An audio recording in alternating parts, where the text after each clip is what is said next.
আসসালামু আলাইকুম। আমি কিভাবে গরুর মাংস রান্না করি আজকে সেই ছোট্ট একটি ব্লগ নিয়ে আপনাদের কাছে হাজির হলাম। আমি মিষ্টি দিলরুবা। চলুন দেখে আসি আমার এই ছোট্ট ব্লগটি।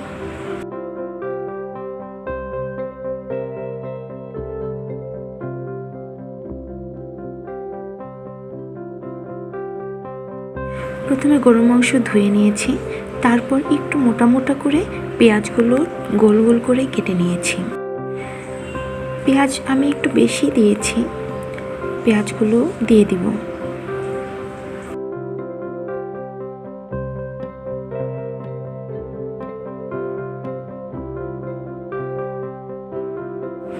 এরপর বাকি উপকরণগুলো দিয়ে দিব। প্রথমে আমি স্বাদ মতো লবণ দিয়ে দিব, যে যেরকম লবণ খায় সেভাবে। তারপর পরিমাণ মতো হলুদ দিয়ে দিব। আমার এই হলুদগুলোর একটু রং ভালো তো, তাই খুব সামান্য দিব। তারপর দিয়ে দিব জিরার গুঁড়ো।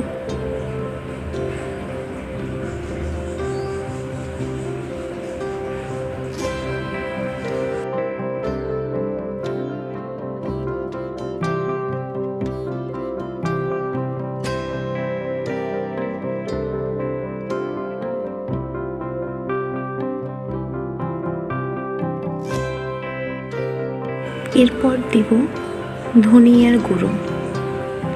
ধনে গুঁড়ো জিরের গুঁড়োর সাথে মিল রেখে পরিমাণ মতো দিয়ে দেব। তারপর দিব মরিচের গুঁড়ো।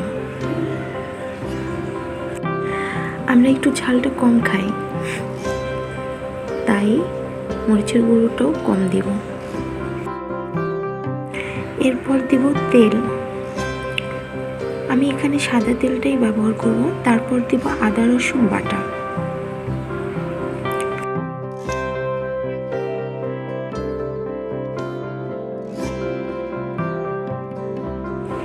এরপর আমি ভালো করে হাত দিয়ে মেখে নেব। ভালো করে মাখিয়ে নেব।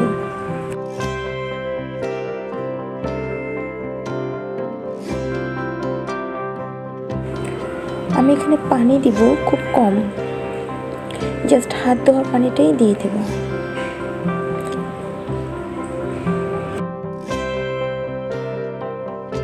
এরপর ঢেকে দিব।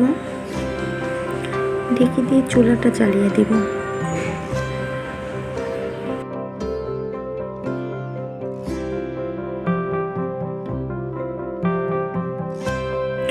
মাংসটা একটু বলক আসলে নেড়ে চেড়ে দেব।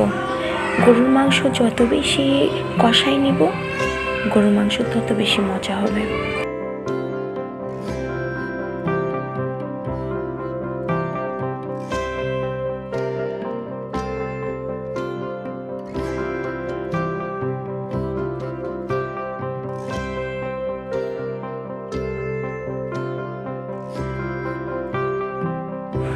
এরপর আমি দারুচিনি, তারপর সাদা এলাচ, কালো এলাচ, আমি ভিতর থেকে বীজগুলো বের করে নিয়েছি, শুধু খোসাগুলো দিয়ে দিব তেজপাতা সহ।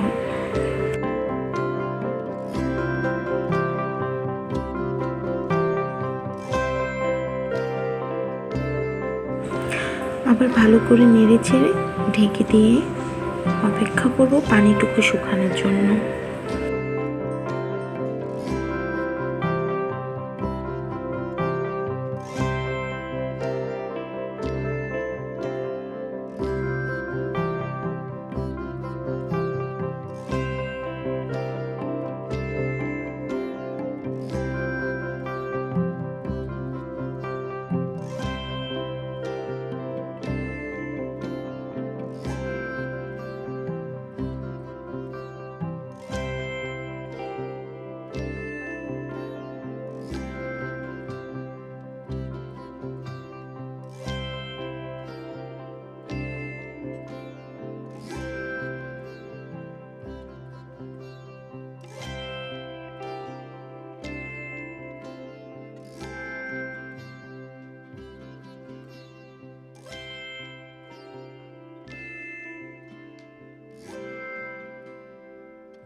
কষানো হয়ে গেছে অলমোস্ট, দেখুন তেল বেরিয়ে গেছে। এরপর আমি সাদা এলাচ এবং কালো এলাচের যে বীজগুলো বের করে রাখছিলাম সেটি গুঁড়ো করে নিয়ে দিয়ে দিলাম।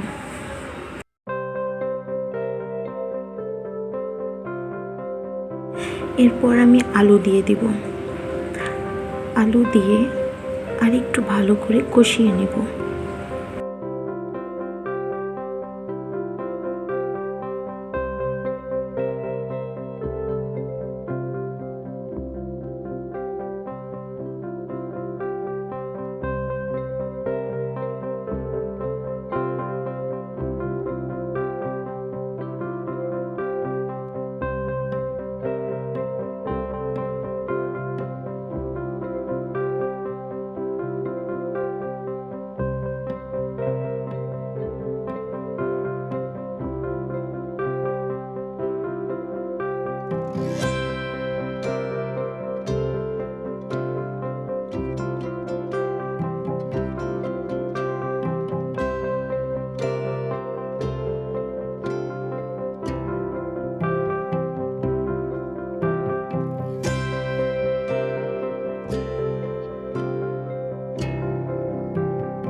এবার আমি ঝোলের পানি দিয়ে দিব পরিমাণ মতো।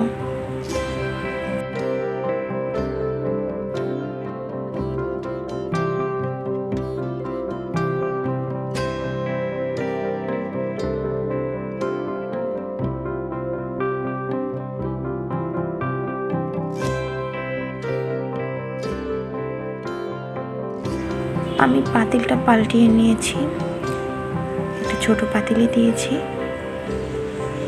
আর একটু ভালো করে হয়ে নেবে।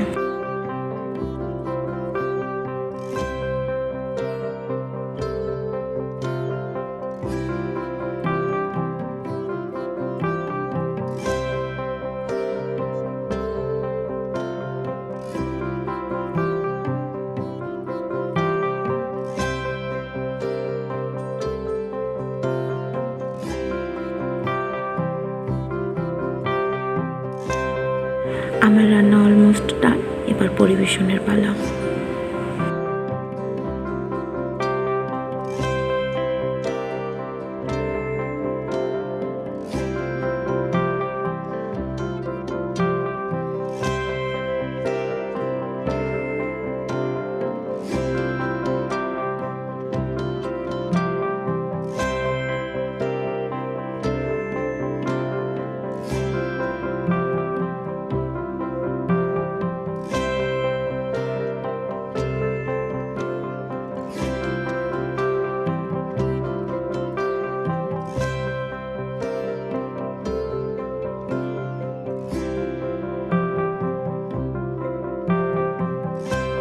ভিডিওটা দেখার জন্য সবাইকে অনেক ধন্যবাদ।